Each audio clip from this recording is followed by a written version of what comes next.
Welcome to Pimpy's Investment Chat, where we keep investment talk simple. And here's your host, Pimpy.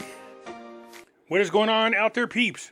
So al-Sudani seems to be having a pretty good visit here in the United States. Spoke about ISIS, spoke about doing business together, signing memorandums of understanding. Then he takes off to Texas, meets with all the oil and gas people, memorandums of understanding. But it looks like al-Sudani wants to move in a new direction besides just talking about oil. There's other energy he is talking to Texas about, and that is producing the gas. This would open up a door for another stream of revenue for Iraq, which is good, of course. That's what we want to see. But then also there is an issue with Iraq and Israel. So let's get into this. Before we get started, do me a favor, hit the thumbs up button. If you're not a subscriber, please do so, because when you do, it helps out the channel, and I certainly do appreciate it. If you're thinking about buying gold and silver, head on over to our friends at Miles Franklin. The link will be down below in the description. When you make your purchase, make sure you use promo code Pimpy, P-I-M-P-Y, and they'll take care of you. If you have any additional questions, you can reach us over here at this phone number or over here at this particular email. For all orders over $10,000, reach out by email and we'll make sure that you get a great deal. So come on over to Miles Franklin and add to your precious metal inventory. Iraq's involvement in Iran-Israel conflict raises concerns. So again, remember, I spoke about this. As long as Iraq stays out of this mess, they should be just fine. But it ain't al-Sudani who's getting into this mess. As you can imagine, there are certain factions within the coordinator framework who are speaking out when they should just be quiet. This move has raised concerns amongst observers who fear that Iraq is being manipulated for ulterior motives, potentially at the expense of its own interests. And that's always been the problems of Iraq. This is why the Iraqi people get upset, because the people that get them into trouble are those Iranian-backed politicians. See, the recent announcement of supporting the war against Israel by certain Iraqi political factions, along with alignment with Iran, poses a significant risk to Iraq's stability and security. Because if Iraq gets involved and they start launching anything from Iraq, there's going to be retaliation. And that's not what you want for a country who's trying to rebuild. The people there are tired of conflict. This is one of the reasons why Sadr was able to win the election, even though he turned it over, is because people were tired of the old guards. They wanted some new people in there. Amidst escalating tensions between Iran and Israel, some political parties in Iraq have openly sided with Tehran, seeking to embroil the country in Iran's defense against Israel.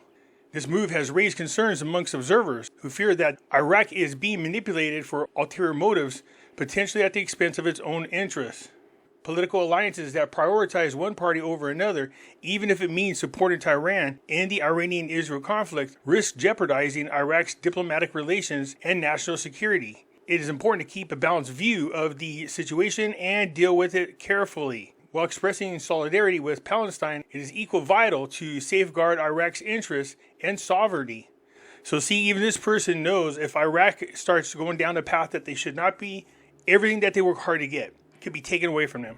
Out of the SWIFT system, sanctions on them, all that hard work al-Sudani did could be out the door real quick. But here's why I think that's most likely not going to happen. Between last election and what's going on right now, people have made it very clear they're tired of these Iranian-backed politicians. And these Iranian-backed politicians always had the full force of Iran to protect them. But if Iran is boiled down in a war with Israel, they ain't going to have time to come over and protect Iraq. This might be a time for an uprising in Iraq and for you to do something about those corrupt politicians while the people that usually support them are busy.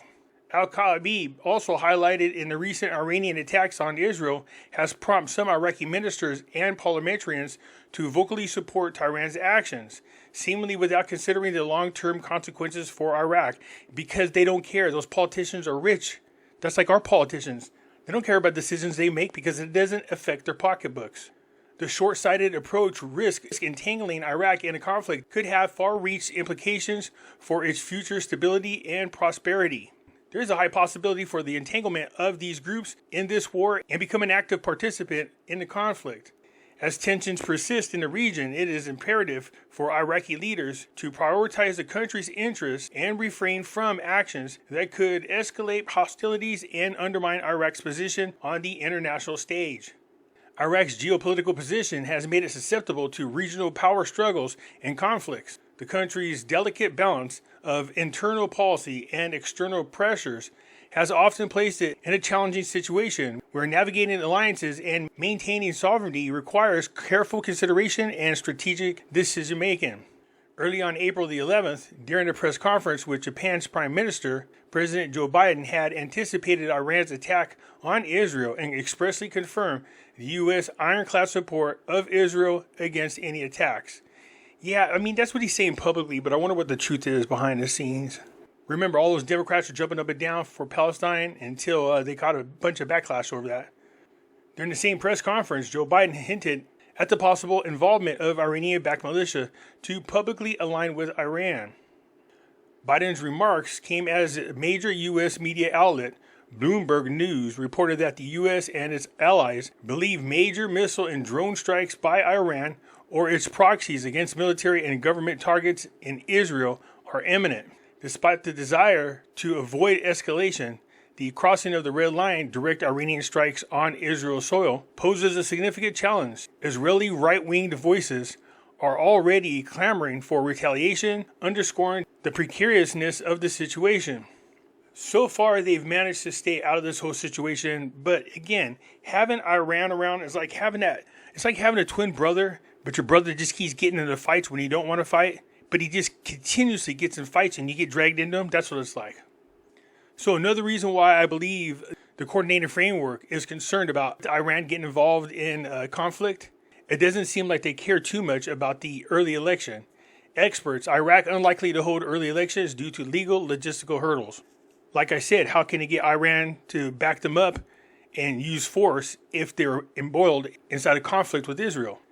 Said despite growing calls for early parliamentary elections in Iraq, experts believe the country is unlikely to go to the polls anytime soon due to legal and logistical challenges. While some Iraqi lawmakers have been pushing for changes to the electoral law to pave the way for early elections, the Parliamentary Legal Committee has not received any formal request to do so.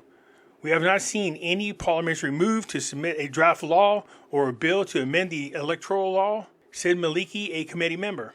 There is no legal or constitutional impediment to amending the election law, but it would require a formal request and the necessary parliamentary approvals.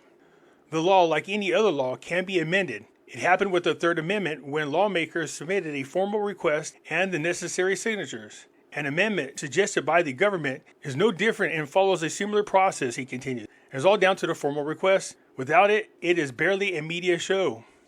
Politically speaking, amendments to the election law have been seen to undermine the stability of the political system. Many opposed the amendment in 2020 and advocated for giving the system a chance, while others claimed it caused political instability. Now the same parties who called for change demand to keep the current system for the same reason, political stability. It's always nice when things boomerang, come back and smack you in the butt, isn't it? In fact, the real motive behind the reluctance is simply because they benefit from it. They deal with the law insofar as it serves their interests. Postponing the election is not also an option because the parliamentary term of the current assembly ends in October 2025. Then the government would become a caretaker government, and the parliament would no longer be able to discharge its duties. On the other hand, holding an early election is possible via a series of legal proceedings. Even if the legal hurdles were overcome, logistic challenges would make it difficult to hold early elections in Iraq. So, of course, them not having early elections is good because that means al-Sudani can continue doing what he's doing. But it doesn't help when his political partners open up their mouths and cause trouble for Iraq. So again, al-Sudani's visit here to the United States is a very good visit for him and the Iraqi people. Let's hope that this continues. Anyways, that's it for now. I'll catch you later. I'm out.